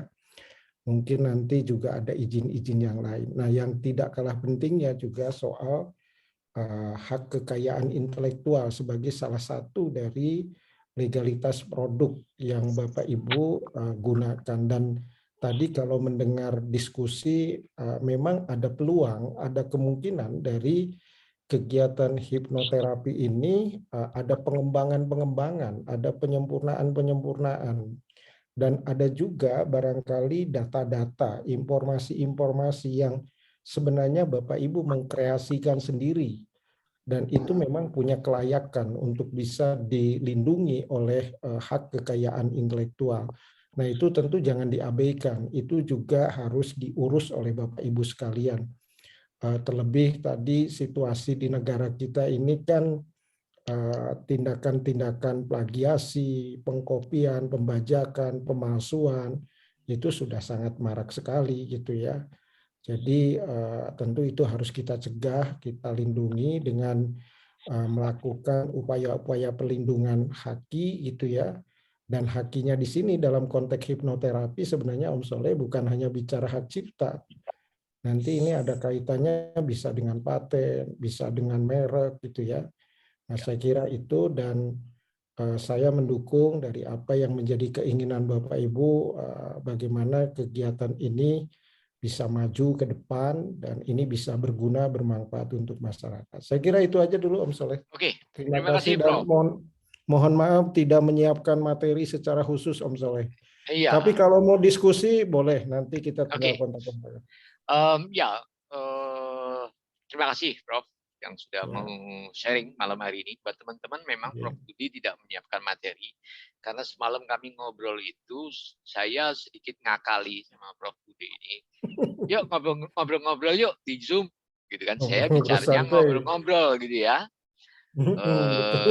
Sebab kalau saya bilang mau nggak jadi narasumber di Zoom, nah nanti ada standarisasi di situ, berat kita. Susah kalau standarisasi profesor itu angkanya nanti berat kita. Tapi Prof Budi luar biasa dengan mau berbagi kepada kita, tidak ada yang ditutup-tutupi, semuanya jelas, clear, gitu ya, sehingga kita bisa menangkap dengan jernih permasalahan yang kita diskusikan pada malam hari ini. Juga apresiasi kepada Pak Vika, Anda luar biasa karena justru dengan Anda memposting itu kita semua bisa bergerak, berpikir ada sesuatu ini yang memang kita perlu bersama-sama untuk create sesuatu agar hipnosis ini memperoleh tempat yang bagus di negara ini. Dan pada teman-teman, saya ingin sedikit menyitir bahwa ketika pemilihan diksi, saya kira dalam aspek hukum itu juga perlu hati-hati. Ketika seseorang atau sebuah lembaga mengklaim legal, ya itu harap dipahami bahwa kata legal itu tidak kemudian seketika berhadapan dengan ilegal, gitu ya. Legal di situ ketika kita bicara LKP dan sebagainya atau pendaftaran dan sebagainya, artinya adalah mengikuti atau sesuai dengan aturan pemerintah, gitu. Ya. Jadi pemaknaan legal itu seperti itu. Jangan kemudian lembaga saya legal, kalau kamu nggak ngikutin lembaga saya ilegal, kamu bisa dituntut, bla bla bla. Nggak begitu. Cara membaca hukum tidak seperti itu ya, Prof ya. Gitu. Saya dengan Prof Budi ini kan tunggal ilmu, tunggal guru, itu nasib ya. Ya, sehingga dan artinya ilegal itu juga tidak berarti adalah tertuduh seolah-olah melawan atau apa, tidak, hanya itu belum memenuhi standar-standar sesuai dengan aturan pemerintah. Tentu punya konsekuensi, misalkan tadi untuk penjenjangan, untuk bantuan atau yang lain-lainnya itu dia tidak punya hak. Seperti itu saja masalahnya. Jadi jangan semua dilarikan pada aspek-aspek hukum pidana, seolah-olah legal berhadapan dengan ilegal yang bisa dituntut nanti pidana. Hukum itu bukan satu-satunya penyelesaian dalam persoalan hidup ini, gitu ya, Prof ya. Ya. Iya. Oke. Kita akan akhiri. Sekali lagi terima kasih kepada Prof Budi, kepada Pak Vika, Mas Agus. Boleh minta 1 menit closing statement? Oh iya, silakan. Silakan Pak Vika. Terima kasih Profesor Budi, Mas Soleh, dan teman-teman semua. Ini tadi saya cek ternyata banyak alumni Rumah Hipnotis Indonesia. Oh iya. Oke. Sebelumnya saya minta maaf pada teman-teman seluruh Indonesia jika postingan saya sudah membuat kegaduhan, kehebohan. Dalam teori hipnotis itu salah satu teknik shocking itu kan harus memberikan informasi yang wow gitu kan. Ini memang saya tunggu-tunggu. Siapa yang akan berani mengajak saya untuk berdiskusi secara terbuka didengarkan banyak orang begitu. Dan ternyata ada begitu. Dan terima kasih sama Bapak Soleh dan Bapak Profesor Budi Agus Riswandi, meskipun saya di beberapa langkah memang ada kesalahan, itu saya akui, nanti saya akan memperbaiki diri dan konsultasi lebih lanjut begitu. Karena ini sudah banyak teman-teman yang WA, Mas Vika saya nggak punya duit, tolong jangan dipermasalahkan gitu. Saya jawab, ya Allah bah gitu, saya nggak akan permasalahkan gitu. Saya hanya memproteksi begitu. Masalah postingan saya itu memang gaya saya dalam bersosial media memang seperti itu, ada unsurnya wow begitu loh. Yeah. Begitu. Dan oke, terima kasih. Saya harapkan nanti ke depannya bisa lebih baik, dan memang kalau ini memang mau dijadikan satu regulasi yang kompak. Sering saya sampaikan, kita harus punya undang-undang yang berdiri sendiri, tidak ikut ke undang-undang keperawatan, undang-undang kedokteran dan sebagainya. Kita punya undang-undang yang namanya undang-undang hipnosis dan hipnoterapi seperti di Amerika. Kedua, kita harus punya kampus sendiri. Sebenarnya saya sudah kerjasama Pak ini dengan beberapa kampus. Saya mau mengajukan satu prodi, tapi dipaksa untuk menginduk ke fakultas psikologi atau fakultas filsafat, dan nanti mahasiswa diwajibkan untuk menempuh materi psikologi dan filsafat yang sebenarnya nggak begitu kita butuhkan, dan materi hipnosisnya cuma sedikit nantinya.